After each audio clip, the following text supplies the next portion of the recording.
Jadi khazanah itu banyak. Untuk melawan penyakit itu ketakutan itu bahaya. Karena bisa mengganggu imunitas tubuh. Orang harus percaya diri, harus pede. Meskipun harus hati-hati, tapi harus tetap pede. Dengan demikian imunitas tubuh kita terjaga. Jadi ya sudah seperti itu. Semua orang punya cara untuk menjaga diri masing-masing. Kemudian tentang Pak Ahmad Siddiq, saya tahu banyak karena dulu saya masih ingat. Ini sekaligus ijazah pada cucu-cucunya. Kalau sama anaknya tidak berani saya. Sama cucu-cucunya. Saya masih ingat Mbah Ahmad Siddiq itu sangat loyal sama yang namanya negara. Kita tahu beliau adalah termasuk orang yang bintang ketika Muktamar Situbondo, ketika NU pertama kali nerima asas tunggal yaitu Pancasila. Kayak apa ulama-ulama kita, ya mulai Mbah Ahmad Siddiq, Mbah Ali Maksum, Gus Dur, Mbah As'ad semuanya lah, termasuk Mbah Mun, semuanya loyal sama negara sehingga NU menerima asas tunggal. Itu saya masih ingat. Karena Bapak dulu perwakilan dari NU cabang Lasem. Beliau pernah ngundang Mbah Ahmad Siddiq di sini. Zaman itu zaman Pak Dzufar, ikut ngundang ke sini. Bapak saya. Itu saya menangi beliau ngisi pengajian di hallnya buyut saya, Mbah Umar bin Arabi. Jadi saya ini zuriyahnya Mbah Umar bin Arabi, sama dengan keluarganya Ki Hamid Pasuruan. Itu beliau cerita bahwa kemenangan Islam itu tidak harus kita yang menang kangelan. Kadang Allah bikin orang lain yang kangelan, kita yang ikut menang. Jadi dulu kata beliau banyak ulama ketika kita diserang Jepang, saya masih ingat, saya karena pas itu ikut ke Lasem, karena saya santri sarang, Mbak Mun ngisi di Lasem, saya ikut di Lasem karena saya masih keluarga.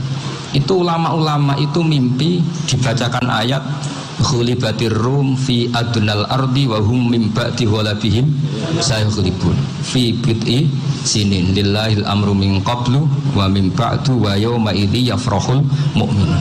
Itu dulu itu ada pertarungan besar antara kerajaan Romawi dan kerajaan Persia. Kita tahu Romawi itu Nasrani. Saya ulang lagi, Nasrani. Nasrani itu percaya adanya Allah, adanya Tuhan, dan percaya adanya kitab samawi. Sementara musuhnya itu Persia, orang yang tidak bertuhan, tidak berdasar kitab samawi. Ketika Persia mengalahkan Romawi, itu orang Islam ikut susah, karena terus dibully sama orang-orang kafir Mekah. Orang kafir Mekah adalah orang yang tidak punya kitab samawi. Katanya orang kafir Mekah, iku lo balamu, jute duwe kitab, jarene dihubungan mbek langit, nyatane perang keok. Paling kon yo podo. Jadi ada analogi bahwa kalahnya orang Nasrani itu dianggap simbol kekalahan orang yang bertautan atau berhubungan dengan langit. Akhirnya orang Islam susah. Saking susahnya orang Islam sampai Abu Bakar itu tanya, ya Rasulullah, lalu orang Romawi menang itu kapan? Terus ada surat turun fibit di sini. Ya kira-kira 3. Abu Bakar pas itu belum alim-alim amat. Jadi ngartikan 3 itu ya 3 betul, sehingga beliau masyhur itu. Cara Jawa totoan itu kimar. Pokoknya nanti Romawi pasti menang 3 tahun lagi. Akhirnya ketika datang itu taruhannya dengan 10 unta. Datang ke Rasulullah, Nabi menjelaskan, loh ndak, bid'u itu mabena salas ilatis itu 3 sampai 9. Kamu jangan bilang 3. Ya sudah, taruhannya ditambah sampai 100 unta. Tapi pembuktiannya enggak 3 tahun, tapi nunggu 9 tahun. Sampean jangan tanya, berarti dulu pernah taruhan halal. Zaman sebelum ngaji saya, sampean sudah sering taruhan, jadi jangan nyalahkan saya. Nanti itu ada ilmunya, namanya nasah mansukh. Dan taruhannya Abu Bakar enggak kayak sampean. Taruhan yang sangat-sangat demi Islam, bukan demi hadun nafsi. Betul. Ketika tahun ke-7 orang Islam itu menang. Gila ya, tahun 9 itu umat Islam menang. Menangnya umat Islam mengalahkan musyrik Mekah itu di Badar.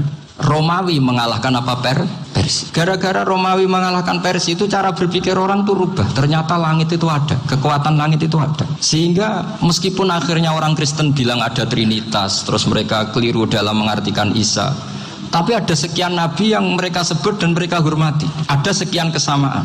Sehingga dalam Islam, saya ulang lagi, dalam Islam, andai kan disuruh milih orang komunis sama orang Nasrani, Islam tentu sama-sama kerjasama, milih sama yang Nasrani. Karena ini ahli kitab, kerjasama loh, bukan milih menjadi Nasrani. Nanti kamu salah paham, senangannya terus bully. Itu semangatnya pasti hasad ya. Nah, terus lalu relevansinya dengan Indonesia gimana? Wa yauma idzi yafrahul mu'minun. Ketika orang Romawi yang punya kitab samawi mengalahkan Persia yang tidak punya kitab samawi, itu orang Islam ikut bunga, ikut gembira. Itu semua kiai banyak yang mimpi seperti itu. Ini cerita Pak Ahmad Siddiq. Saya dengarin itu. Ternyata betul. Jepang itu nggak dikalahkan Indonesia. Jepang, Hiroshima dan Nagasaki dibom oleh apa? Sekutu. Akhirnya Jepang pulang. Pas Jepang pulang, Indonesia merdeka. Itu dulu kiai-kiai sudah nakwil bahwa menangnya Indonesia itu tidak harus mengalahkan penjajah. Pokoknya nanti penjajah ada yang mengalahkan. Jadi orang Islam zaman itu tidak bisa mengalahkan Persia. Yang mengalahkan itu Romawi. Tapi orang Islam ikut gembira. Itu sebenarnya wa yauma idzi yafrahul mu'minun binasrillah. Jadi orang itu cara berpikir Quran itu beda. Sehingga saya ini cerita ke cucu-cucu Mbah Siddiq karena ya nasabnya sama sampai saya, karena sama-sama sampai Mbah Sambu. Bedanya keluarga saya lewat Mbah Abdul Azim, kalau yang keluarga sini lewat namanya Mbah Yusuf. Itu saudara sama Mbah Abdul Azim, sama-sama sampai Mbah Sambu. Tapi keinginan saya tentu bukan sekedar silaturahim gagah-gagahan diceluk Gus. Celuk Gus repot. Nara ora alim ra pantes. Nak beling ra pantes. Salam templek 1.000 jaluk swarga. Kok mentalan yang 1.000 jaluk. Kamu nginep di hotel 100.000 itu tidak cukup, apalagi untuk bayar apa? Surga itu nggak sopan sekali. 1 juta ya nggak bisa itu, 100 juta juga nggak jelas juga. Terus sampai mendingan nggak usah salam template, malah nggak mungkin masuk surga kalau. Jadi dulu yang namanya zuriyah, sampean tenang saja, nasab sampean tidak kalah dengan kita, karena nanti setelah di kuburan itu gus-gus itu nggak penting. Semua kalau ditanya bapak kamu siapa, jawabannya siapa? Nabi Ibrahim. Sudah parmin parlan hilang semua, sudah aman pokoknya nanti. Karena kalau nanti ditanya malaikat bapak kamu siapa, jawabnya Nabi siapa? Ibrahim. Makanya saya itu pemuja Allah yang serius. Sampean ya pemuja Allah, tapi kan kadang kurang alim. Saya ini pemuja Allah serius. Saya itu kalau ngaji, ya ngaji biasa belajar, itu sering nangis seneng. Misalnya saya baca tadi, Miftahul Jannah la ilaha illallah, kunci kok dikasihkan. Kita ini masuk neraka gak pantas, enggak bawa kuncinya kok masuk. Harusnya kita ini masuk surga, kita kan pegang kunci surga, gak pegang kunci neraka. Maka aneh kalau kamu masuk neraka itu aneh. Coba kita pegang kunci surga apa kunci neraka? Tapi kadang teman saya suun rokok anu kunci ini. Karena tidak ada pintunya. Terus saya bilang, kamu kok tahu? Memangnya mau ke sana, kata saya. Saya tidak punya rencana tahun neraka. Karena nanti di antara syafaatnya Quran itu orang kalau mau masuk neraka tidak jadi. Ya nggak apa-apa ya, diatur sendiri. Jadi di antara syafaatnya Quran itu orang nggak jadi masuk neraka. Jadi syafaat itu ada 2, dari neraka diangkat ke surga, dan itu bisa lama itu. Tapi kalau syafaatnya Quran itu yang belum masuk neraka supaya nggak jadi masuk neraka. Karena neraka juga punya aturan, dia juga kena aturan fikih. Jadi betul ini, saya ada guyon. Jadi kena konstitusi apa? Fikih. Sama tak ceritani syafaatnya Quran itu ada orang itu beling itu fasik. Itu dihafal surat Tabarok. Hafal betul. Tabarakalladzi biyadihil mulku wa huwa ala kulli syai'in qadir alladzi khalaqal mauta wal hayata. Pertanyaannya gini, boleh enggak orang menginjak surat Baqarah? Boleh enggak? Enggak. Padahal orang hafal Quran itu artinya ayat itu ada di hatinya. Fa inna wa ta'ala la yu'adzibu qalban wa al-Qur'ana. Allah tidak akan menyiksa hati yang menyimpan Quran, yang jadi flash disknya Quran, yang jadi rekaman Quran. Singkat cerita orang ini hafal. Pas ketemu Mungkar Nakir prosedur kan, ini orang fasik mau diantemin sama Mungkar Nakir. Prosedur ya, dia kan prosedur standar. Si surat Tabarak akhirnya menjelma jadi seseorang yang gagah berani. Kamu nggak boleh nyiksa orang ini. Saya ini kalamullah. Kalau kamu nyiksa dia berarti nyiksa saya. Kamu berani sama kalamullah.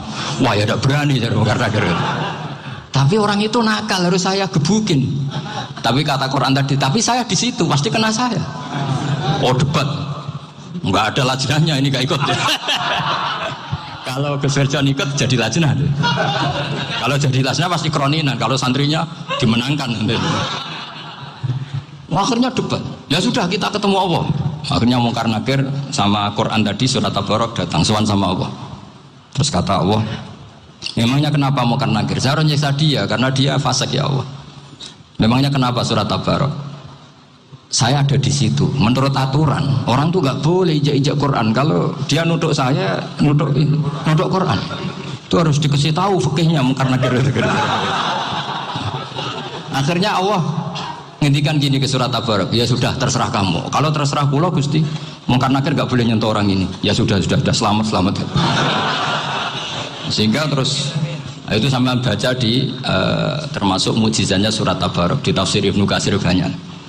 Karena tadi logikanya malaikat itu juga kena aturan fikih. Sehingga banyak ulama termasuk Said Muhammad ngendikan pertanyaan Mungkar Nakir itu tidak semua orang kena. Kalau semua orang kena, nanti kalau tanya Nabi Muhammad, waman nabiyuka? Kacau kan jamnya. Nabi kamu siapa? Saya ini Nabi. Ya kan? Lah nanti kalau pas ketemu Nabi Ibrahim, waman abuka? Jadi repot kan? Makanya ada kiai yang guyon kalau ditanya, marab buka? Saya ini guru tauhid sembrono. Saya ini ngajar Umul Barohin, kamu tanya marab buka? Masyhur itu keramatnya Imam Malik itu. Ada Ashabu Malik, rajulun min ashabi Malik. Beliau ditanya Mungkar Nakir marabbuka manabiuka. Imam Malik datang, ini seumur-umurnya itu ngajar tauhid. Kok kamu bedai enggak sopan kamu? Dan kita berharap barokah sampean ngaji nanti itu. Malaikat itu anak sungkane itu. Jadi itu. Dan saya meskipun guyon itu serius. Bedanya orang alim sama ndak itu di situ. Kalau orang alim itu guyon itu masih benar, masih serius. Coba saya bacakan ayatnya. Ala inna auliya Allahi la khaufun alaihim wa lahum yahzan. Terus lahumul busyra fil hayatid dunya fil akhirah. Artinya kalau Mungkar Nakir dengan penampilan garang gitu, berarti ada ketakutan apa enggak? Ada. Padahal ciri utama walinya Allah tidak ada ketakutan. Makanya itu termasuk dalilnya Sayyid Muhammad, tidak semua orang alami seperti itu karena wali-wali itu la khaufun alaihim wa lahum yahzanun. Wah anak kiai ketemu karena kerja buat tidur bedek. Iku rezeki ora kalau pertanyaan itu nak konan santri piye. Lho isen wis kiai dihanjuti Mungkar Nakir. Malu gak kira-kira? Mesti pelengane konan santri piye. Nah jawabannya gampang karena pernah ngajar tauhid. Makanya Sayyidina Ali ini ceritanya ada di kitab Nurul Dholam. Sama lihat di kitab Nurul Dholam karangannya Syekh Nawawi Banten. Itu Sayyidina Ali itu ya, andekan orang biasa mungkin ya agak-agak hasut, tapi ini wali gak boleh kamu katakan hasut. Dia itu mangkal sama Umar. Orang kok setiap orang pernah dibentak. Apa dia berani bentak Mungkar Nakir? Penasaran ya. Bagaimana perangnya Umar itu berlanjut enggak gitu kira-kira. Akhirnya minta ya Allah saya minta kasyaf. Ya karena yang minta Sayyidina Ali karena mau wajar dituruti sama kasyaf. Dilihat Sayyidina Umar pas meninggal itu. Jadi hasud itu ya kadang penting asal baik. Ya betul bahasa Kanjeng Nabi kadang la hasada illa fisnaten. Itu Nabi bahasakan ya hasad. Gus Firson aja yang nafsirkan ghobtoh itu kan gaya-gayanan sebagai ulama. Aslinya Nabi ngendikannya itu la hasada illa fisnaten. Ulama yang ganti itu namanya ghobtoh. Wong Nabi sendiri nyebut hasad kok kamu tafsiri ghobtoh. Ya hasad ya hasad. Udah enggak usah ditawil-tawil pokoknya gitu. Kalau sama nggak percaya nggak apa-apa. Kok gitu aja kok repot. Karena sama nggak percaya kemungkinannya dua. Satu nggak ngerti. Dua sama-sama alim. Kan dari awal kalau sama-sama alim kan laisali alimin ayuqallida aliman akhir. Kita nggak perlu saling mengikuti. Ngapain hasud? Biasa aja. Akhirnya Sayyidina Ali kasar. Pas Umar bangun, setelah mati kan bangun, setelah meninggal bangun. Mungkar Nakir datang dengan perang yang sangat garang. Itu digambarkan Sayyidina Ali matanya itu kalkidril ghali. Kayak apa kendil yang apa menganga. Wah seru. Sayyidina Ali senang, paling takut ini Umar. Senangnya bukan main, wah ini mesti takut Umar. Biasa. Ternyata enggak, Umar malah bangkit. Woi Mungkar Nakir deh. Kamu tahu menghadapi siapa?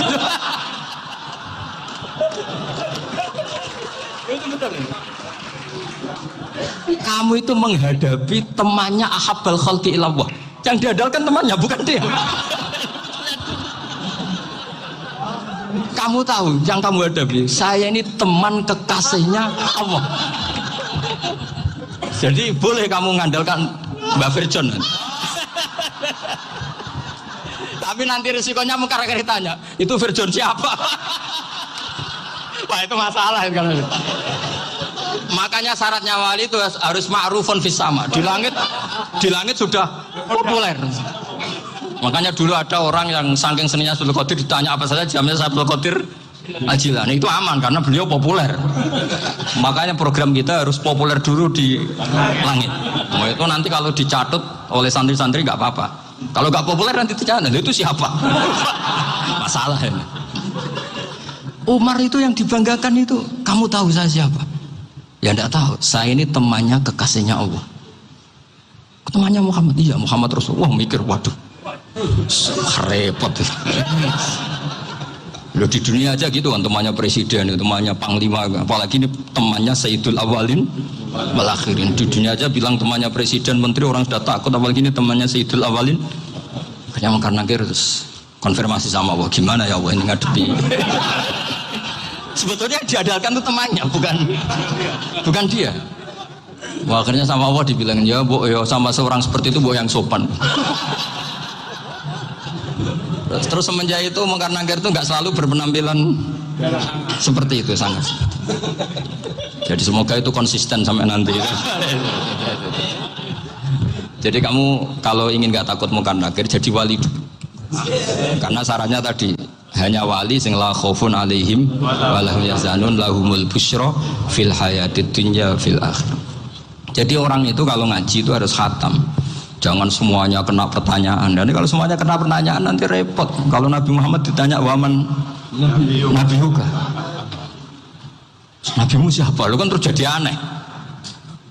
Jadi makanya ngendikane Sayyid Muhammad semua ulama lah, nggak ada am kecuali ditaksis, kecuali sifatnya Allah. Misalnya bikulli syai'in alim, ya benar-benar bikulli syai'in. Tapi kalau am semuanya pasti ada taksis, meskipun dalam muhawarah muhadasah biasa.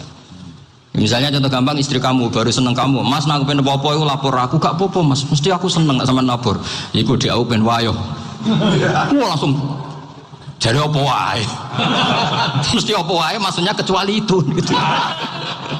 Padahal kalau ngomong, mas sampean ingin apa saja tak dukung. Sampean bilang, pengen ku iku wayo. Kira-kira disetujui apa enggak?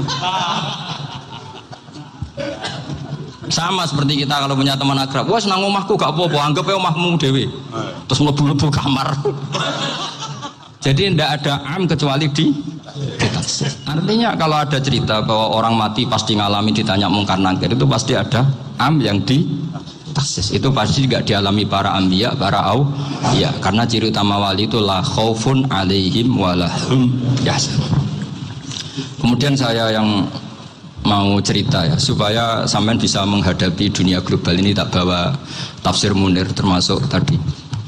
Kenapa orang Islam, Rasulullah SAW itu lebih senang kalau yang menang itu orang Nasrani Romawi, ketimbang yang menang itu orang Faris, dalam hal ini ateis.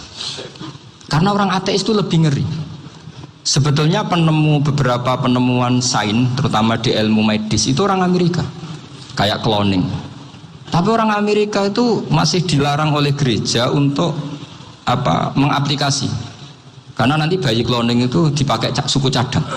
Di Amerika masih ditentang oleh fatwa-fatwa agama, baik Islam maupun Kristen.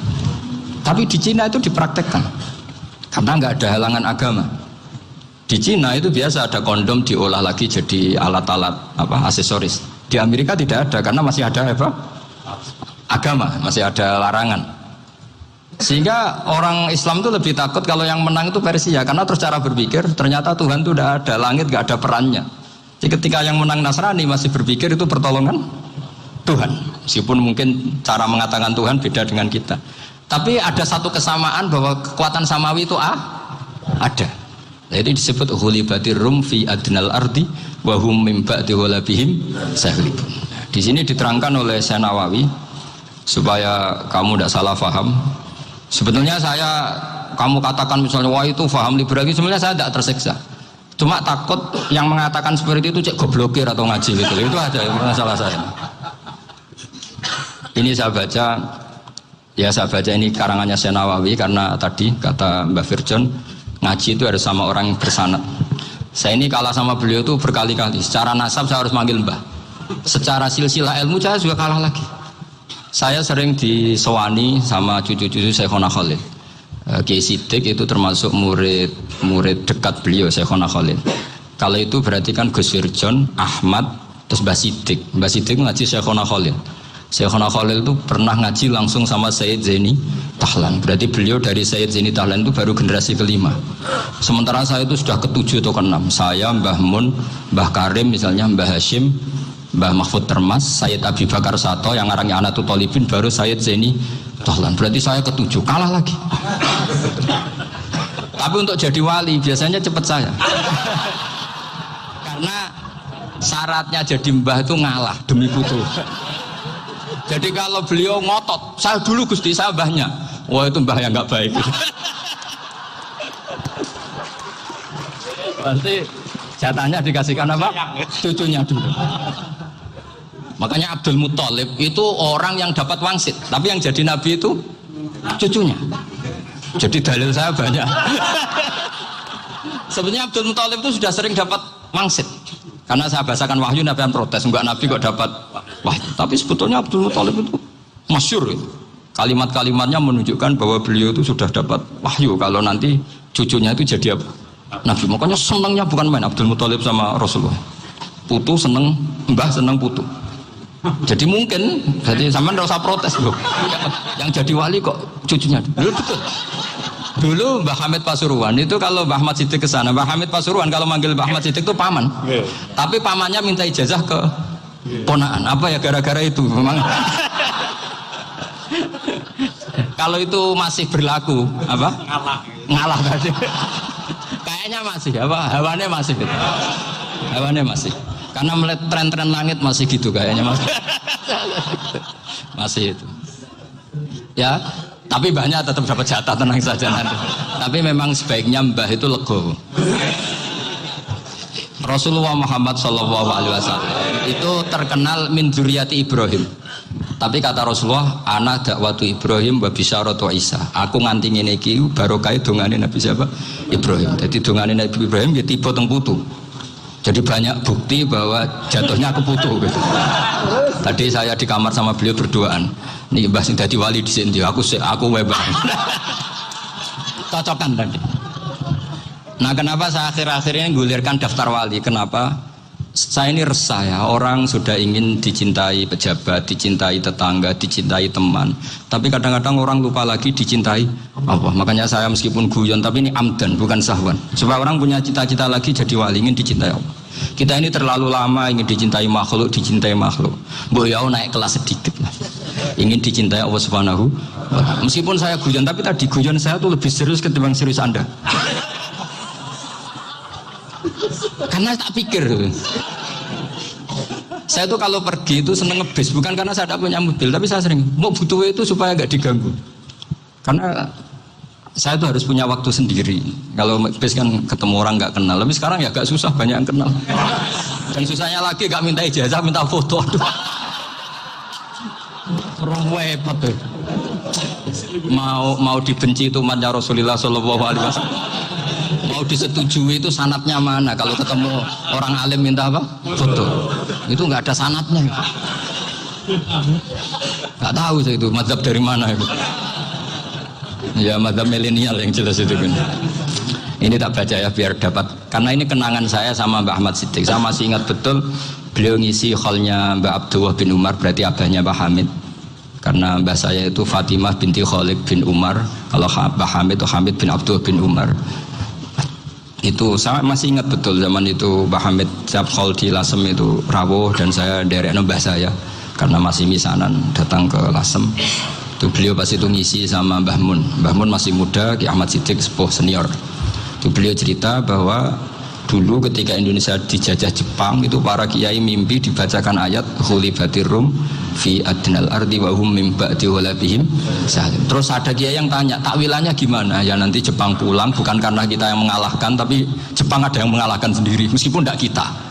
Kayak dulu Faris tidak dikalahkan Islam tapi dikalahkan Romawi, tapi yang senang umat Islam. Wa yauma idzi yafrahul mu'min.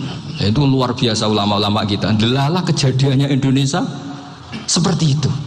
Yaitu kita tidak mengalahkan Jepang, tapi Jepang pulang sendiri karena dikalahkan apa? Sekutu. Ya ini saya baca. Ini tidak usah dicek bacanya benar apa enggak, sudah aman, apa? Aman. Karena kalau saya salah itu ya sengaja.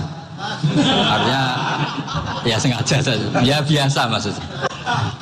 Saya kemarin ngisi di Pondok Peloso, di Pondok Al Munawir Jogja. Salah itu ada dua, ada salah yang memang benar-benar salah, itu nggak apa-apa, bisa dimakfu karena mesti sangke wong goblok salah yang terus itu. Ada salah bawaan ilmu, itu repot tuh dadaninnya.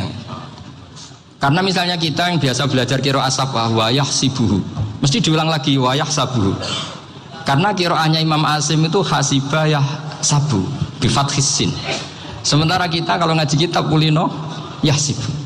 Sehingga kita yang biasa belajar sabah itu kalau baca kitab itu kayak orang bingung. Kadang-kadang yang ngaji juga bingung. Gus Pak mau cok bulan piling. Ya tepat-tepatan. Ada yang mengatakan Gus Pak bingung, ada yang mengatakan Gus Pak alim alama. Ya tepat-tepatan nasib tadi. Karena memang ya sabah memang seperti itu. Misalnya kufuan. Kufuan itu Imam Asim baca kufuan. Tapi beliau punya murid namanya Syu'bah. Itu kalau baca kuf'an. Makanya kita itu, ini kan khataman Quran ya. Jadi saya menyinggung sedikit tentang qiraat sabah. Tadi beliau juga sudah tak kasih kitab saya Hifdzuna li Adal Mushaf.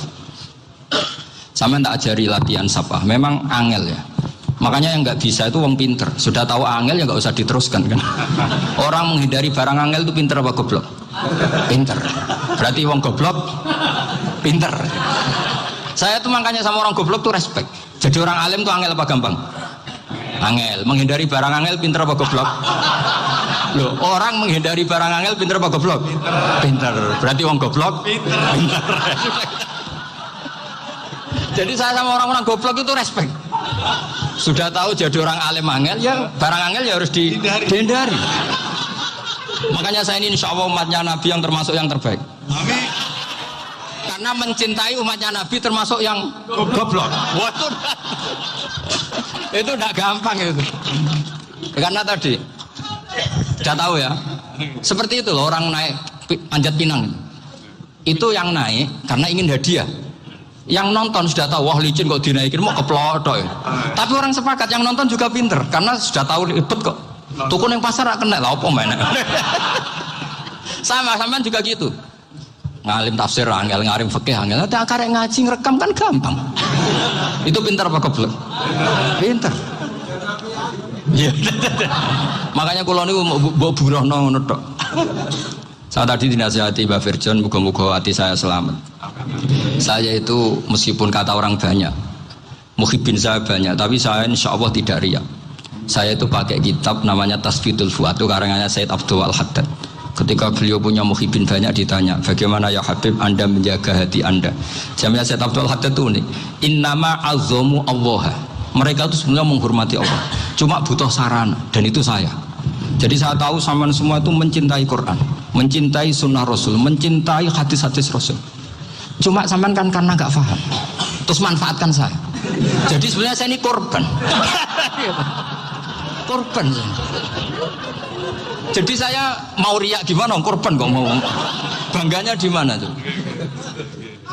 Coba sampean misalnya ngaji tafsir, belajar sendiri kan susah. Terkibnya susah, maknanya susah, bahkan beli kitabnya kadang nggak kuat. Untuk jadi alim tafsir itu kan harus beli kitab. Loh, saya sering belajar kitab 7 jutaan. Tafsir Tobari, saya pernah beli kitab Fakhrur Razi itu berapa coba? 27 jilid. Karangannya Fakhrur, belum karangannya ulama modern Imam Sa'rawi. Itu berapa jilid? Itu jutaan. Saya kemarin juga dihadiahi kitab Pak Quraish Shihab namanya Faidul Bari fi Syarhil Bukhari. Pak Quraish Shihab yang terkenal. Dia sering diskusi sama saya. Saya ngasih hadiah beliau ngasih hadiah saya. Wah itu harganya nggak kuat. Tidak kuat kadang di Indonesia nggak ada coba. Dan sama orang hebat menghindari kesulitan itu. Yang kesulatan itu, Gus Bak ngaji ikut, kalau nggak paham dirukon rekamannya sudah gitu. Pinter mana sampean sama saya? Pinter sampean kan? Bikin sosis susah, beli aja kok repot kan. Makanya nggak boleh orang bilang, wah aku goblok reso tafsir, aku wong pinter. Makanya nanti kalau saya ketemu Nabi tidak termasuk orang yang mentahkir orang Islam. Kafabil mari isman ayah kira akhahul muslim. Jadi cukup orang itu dosa kalau menyepelekan orang Islam, termasuk darani sampean goblok itu dosa. Caranya nggak darani goblok ya tadi di logika tadi. Alim itu angel, ngendari angel itu pinter. Berarti wong bodoh pinter ya sudah gitu. Tapi tetap bodoh. Tapi ini satu cara untuk saya respect gitu. Coba orang yang ngaji tafsir saya banyak, mungkin ribuan. Itu sebetulnya mencintai Quran. Karena Quran adalah kitab suci yang panduannya umat Islam. Sangat mencintai Quran. Terus kemudian mereka nggak paham. Terus mencari orang yang memahamkan. Burono lah cara jawabannya ini. Terus keren saya itu di mana coba? Lah terus mereka kurang ajarnya gini. Kalau paham itu ya alhamdulillah paham. Wah nak ngaji Gus Bae ngono tok. Tapi nek ora paham, ora jalan akal ya. Mari Gus Bae nerangno cepet mulane gak paham. Ora kok nyalano teke sing lelet tuh. Itu kan Masya Allah, naudzubillah. Sebetulnya tingkat kurang ajarnya tinggi tuh sebenarnya. Jadi kalau nggak paham tuh kadang nggak nyalahno uteke. Kayak mau misalnya, mau mari mikir aja jelas. Padahal misalnya jelas orang mesti paham, bodoh kan? Paham ya? Jadi kata Sayyid Abdul Haddad, innama azzamu Allah. Sebenarnya mereka itu sangat menghormati Allah. Makanya kita nggak perlu mengatakan wasilah itu kafir, nggak akan. Karena orang tawasul sama Rasulullah itu ingin dapat ridhonya Allah lewat orang yang dicintai Allah. Kita mencintai wali sebenarnya, wah itu kekasih Allah. Kita mencintai itu karena mencintai Allah. Sama seperti gini, kamu mencintai kangkung apa enggak? Sebenarnya sama sekali enggak. Tapi kamu ingin sehat, ada asupan gizi. Kamu ingin tubuh kamu sehat, butuh asupan gizi. Kemudian kamu makan kangkung. Apa terus kamu cinta kangkung? Kan enggak. Cinta kesehatan kamu sama. Orang yang mencintai saya ingin kepuasan rohani. Saya kan termasuk kiai yang torekonya gampang. Ini swarga kan akhirnya penggemarnya banyak. Coba kalau kamu ini neraka. Jadi sebetulnya Anda mencintai kepuasan Anda sendiri. Nah, saya ini korban. Makanya untuk masuk surga cepat saya. Korban itu cepat. Da'watul mazlum la turaddu. Laisa bainahu wa bainallah hijab. Jadi saya kalau donga langsung seret langit. Karena mazlum. Saya sinau tafsir itu, Pak, sampean bayangkan ada tafsir itu sudah 27 jilid. Sengarang Fakhrul Razi itu bulatnya bukan main. Karena dia ahli filsafat. Bulatnya Masya Allah. Sudah gitu sinau Jalalain kadang dikomen oleh Sawi. Sudah kita percaya Jalalain jebule dibuli Sawi. Percaya Sawi dikandani, "Oh iku Maliki rasa ribet." Sudah gitu sinau Qurtubi, sinau tafsir Tabari itu susahnya. Belinya susah, belajarnya susah. Padahal saya punya keluarga, punya istri, punya anak. Bayangkan kalau istri saya rewel kayak istri sampean. Wah itu, tapi alhamdulillah enggak. Sama sekali enggak. Allah sudah milihkan, wah ini bahaya kalau punya istri rewel. Imam Sibawai itu kitabnya banyak, tapi yang terbukukan hanya kitab Sibawai. Karena beliau kalau sudah belajar lupa istri. Hanya pas beliau di pasar, kitabnya dibakar semua sama istrinya. Karena dianggap saingannya. Ternyata yang dicerai tidak kitabnya, malah istrinya. Itu Imam siapa? Sibawai. Tapi alhamdulillah kitab saya nggak terbakar, aman. Saya teruskan ya. Jadi untuk menjaga riya dilatih innama azzamu Allah. Sebenarnya mereka itu menghormati Allah. Sehingga wasail-wasail itu sebenarnya nggak pernah jadi subjek pelaku utama, enggak. Tetap Allah. Sebab itu kata Sayyid Muhammad, kamu kok mengatakan wasilah itu kafir itu gimana? Ketika innallaha qad ba'atsa lakum taluta malika. Talut itu ya manusia. PD-nya itu apa? Inna ayata mulkihi ayyatiyakumud tabut fihi sakinatum min rabbikum wa baqiyatum mimma taraka ahlu Musa wa ahlu Harun tahmiluhul malaikah. Jadi beliau PD itu kalau bawa sunduk semacam peti sakti, sing di situ ada baqiyatum mimma taraka ahlu Musa wa ahlu Harun tahmiluhul malaikah. Ya kayak semacam jimat. Tapi saya bukan mensyariatkan jimat enggak, karena nanti banyak penjual yang pembohong juga gitu loh. Cuma cerita, kamu tidak usah mengatakan kafir. Dulu Tolut PD-nya kalau bawa sunduk semacam peti kesaktian yang di situ ada baqiyatum mimma taraka alu Musa wa alu Harun tahmiluhul malaika. Sehingga Khalid bin Walid meskipun beliau sahabat dan menyaksikan wajah Rasulullah SAW, itu bawa sya'aratun min sya'aratihi Rasulullah SAW, bawa rambutnya Nabi. Perang kemana-mana itu diletakkan di pecinya. Nanti sama tanya lagi, masa pakai peci Khalid bin Walid itu? Wah panjang, sampai itu repot. Sampai tak warai ngaji usul fikih. Usul fikih itu kalau ngaji itu ada istilah tangkihul manat. Ini mesti ini wilayah yang kita bisa berdebat sama Mbah Firjon. Dulu itu musuh saya karena saya makili Anwar, beliau makili Peloso. Tapi tahu-tahu kalah tua terus saya mengundurkan diri. Di fikih itu ada istilah, ada tangkihul manat, ada tahqiqul manat, ada tangkihul manat. Tangkih itu kira-kira gini, lafadz hadis itu dibuang sekian untuk tahu bahwa itu madarul hukmi. Misalnya gini, tak beri contoh paling gampang. Sama harus paham, kalau nggak paham nggak pinter-pinter. Ja'a a'rabiyun ila Rasulillah sallallahu alaihi wasallam. Ya karena ini menghormati Mbah Ahmad Siddiq, saya orang alim, jadi ngaji ini tetap ada suasana alim. Ya harus ada suasana alim, nggak perlu jadi orang alim, tadi susah. Sudah ngindari susah itu pintar, sudah itu aja. Jadi orang alim susah, ngindari barang susah pintar, berarti orang tidak alim pintar. Nah, meskipun tetap sudah kita itu pegangi sampai mati nanti. Loh, jadi orang alim itu repot. Itu kata Imam Ghazali, kalau orang alim kalau mau masuk surga itu sama Allah nggak boleh. Kif, kamu nggak boleh langsung masuk surga. Coba cari umat kamu, syafaati dulu. Dan saya takut nyari sampean tidak bisa kembali. Saya tidak punya rencana itu, pokoknya mau masuk. Boleh sampean kuaduan balik raroh deh, wah repot nanti saya. Berat jadi orang alim itu berat. Ya saya teruskan ya. Ada tangkihul manat. Ja'a a'rabiyun ila Rasulillah sallallahu alaihi wasallam. Faqala ahlaktu wa ma ahlakaka qal waqa'tu imraati fi nahari Ramadan. Ya sidang kita, saya ini rusak ya Rasulullah. Kenapa? Karena saya menjima istri saya fi nahari Ramadan. Kata Nabi, kamu harus bayar kafarah. Napa Nabi kafarah? Puasa 2 bulan. Wong baru 1 hari aja terjadi gitu kok disuruh puasa 2 bulan. Ya tidak kuat ya Rasulullah. Baru berapa hari saya puasa aja kecelakaan seperti itu. Apalagi kalau sampai 2 bulan. Tidak ya Rasulullah. Ya sudah kalau gitu kamu pertama ngasih makan apa? Itku rokobah kan, pertama merdekakan budak. Tapi kan sekarang nggak ada budak, makanya terus sekarang langsung puasa. Wah ini nggak bisa semua. Ya sudah ngasih makan orang 60. Kasihkan siapa ya Rasul? Ya orang fakir. Saya ini paling fakir. Di kampung saya ini orang paling fakir. Jadi mulai dulu orang fakir itu hubungan suami istri itu paling lancar mulai dulu. Makanya orang fakir itu anaknya banyak. Karena hiburannya hanya itu. Wong Ramadan aja. Coba mau ke ATM nggak punya uang, mau antri di bank nggak punya, mau apa coba?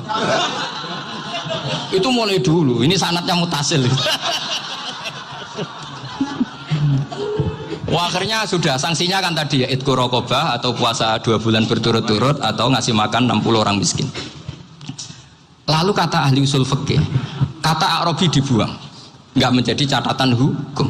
Orang kota pun kalau melakukan itu juga kena sanksi yang sama. Imro'atau juga dibuang. Andai kan itu dilakukan untuk amatnya juga ketentuannya sama. Nah sekarang perdebatan antara Imam Syafi'i dan Imam Malik begini. Sekarang pertanyaan gini, jima istri itu hukumnya boleh apa haram? Boleh kan? Lalu kalau ada orang tanpa udzur kemudian makan siang-siang, cara Imam Malik hukumnya sama, harus kena sanksi yang sama. Karena sama-sama hadku hurmati Ramadan bi ghairi udzrin syar'iyyin. Sama-sama merusak hukum Ramadan tanpa udzur syar'. Lo jima itu tidak zina. Kan hukumnya jaiz. Nah, sekarang makan hukumnya jaiz, harusnya juga kena ketentuan yang sama. Cara pikirannya Imam Malik.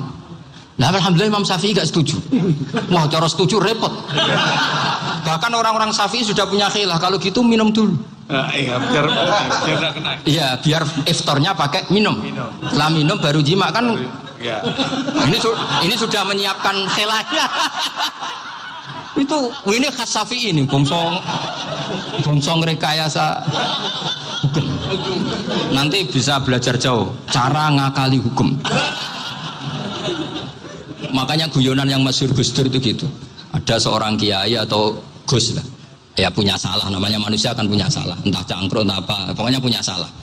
Ada wartawan yang ngiranya semua kiai itu orang suci, sehingga tanya sama Gus Dur, Gus itu ada kiai kok, ya pokoknya salah lah. Gitu.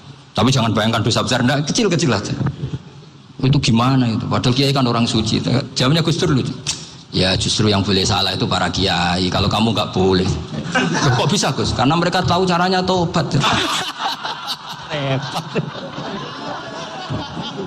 Kalau kamu nggak tahu caranya, sama pelanggaran hukum itu ya harus pakar-pakar hukum. Itu yang tahu caranya rekayasa. Kalau kamu ya kena pasal kan ya. Jadi kamu jangan niru saya. Saya ini punya sekian cara untuk nah, itu namanya khilah. Makanya kata Sayyid Muhammad, kamu tidak usah anti khilah. Karena Abu Hanifah itu membolehkan khilah. Kitabul khiyal. Yang penting kamu soleh dulu. Setelah soleh nanti Allah maklumi. Soleh dulu, syaratnya soleh dulu. Kalau tidak soleh jangan. Contohnya gini, ada orang mau puasa lemes sekali, mau makan. Gampang. Kalau langsung makan kan kayak hadku hormati Ramadan biwiri udrin syariah. Aku langsung mau jembera sowan Mbah Firjon. Sudah status saya apa? Musafir. Ya sudah, berangkat aja sampai Tuban makan. Nanti kalau nggak jadi ya nggak apa-apa sudah. Mulai pergi sudah musafir. Saya tidak tahu nanti malaikat tertarik gebuki nggak tahu. Tapi itu ada khilafnya. Asal soleh. Karena kata Sayyid Muhammad dan semua kitab mengatakan itu. Kalau sama nggak tahu ya kebablasan. Nabi Ayub, yang nabi yang terkenal Gudikan itu siapa? Ayub ya. Itu yang Israiliyatnya akan seru. Gudikan dikukur bek kreweng itu terlalu lah kalau itu. Untuk kreweng konti, untuk Arab orang kreweng itu sudah masalah itu. Singkat cerita, Nabi Ayub ketika diasingkan kaumnya itu kan nggak punya sumber makanan. Lah orang lelaki itu mulai dulu egois. Istrinya Nabi Ayub itu cantik sekali, udah cantik, rambutnya bagus. Makanya kamu nggak usah tanya kenapa istrinya kayak banyak yang cantik. Ya, nah warasatul anbiya nggak boleh gitu.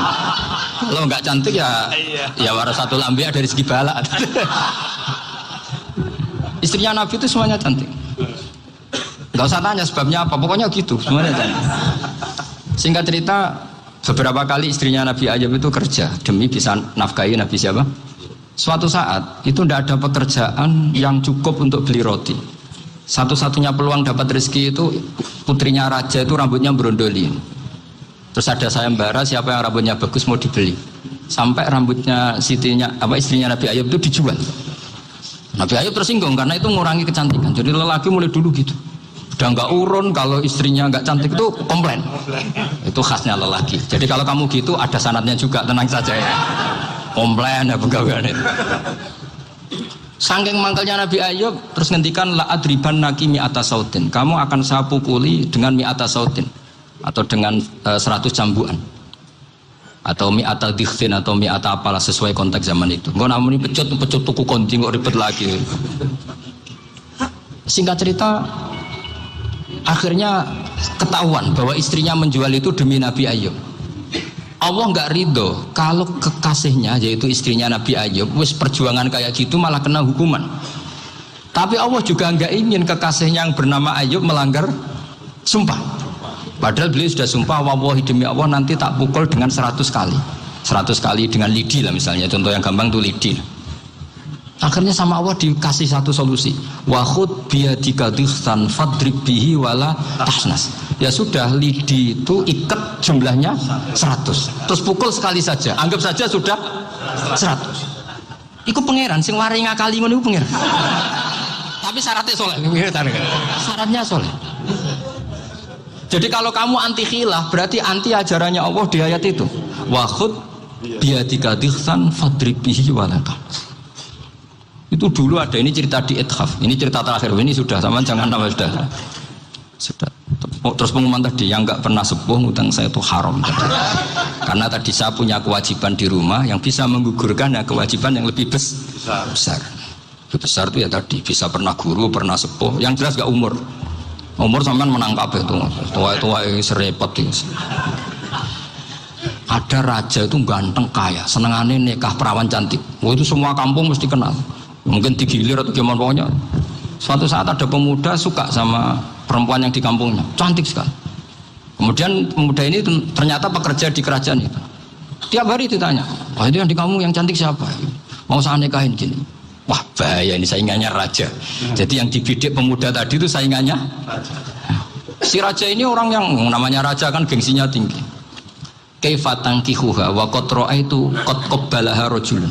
Kobok nikahi, saya tuh pernah melihat dicium lelaki. Wah, gak mau. Gak gelem, kadang ditambung lan wa qad qabbalaha rajulun. Saya pernah melihat sendiri qabbalaha rajulun, dicium oleh lelaki. Wah, sudah gak minat raja langsung, gak keren. Suatu saat pemuda tadi nikahi perempuan itu. Rajanya marah-marah, kamu lelaki gak punya harga diri gini.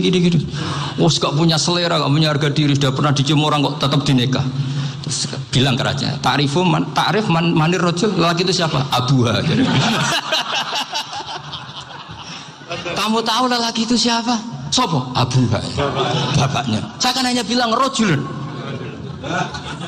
Pernah dicium lelaki. Lah pikirannya raja itu lelaki kue-kue ngene iki. Tapi butuh canom mau rojo ben gak sido itu aja tuh. Baru kayak digulirkan gitu wakot kebalah rajulun. Wah nggak mau. Setelah itu satu saat pegawainya tadi nikahi perempuan. Kamu nggak punya harga diri gini. Kamu tahu mandir rajul apa abu? Wah nak ngono aku gak apa-apa. Lah monggo sakniki wis bojo kula. Ora trimo wis diambung wis macam-macam. Lah itu namanya khilah. Apa? Khilah.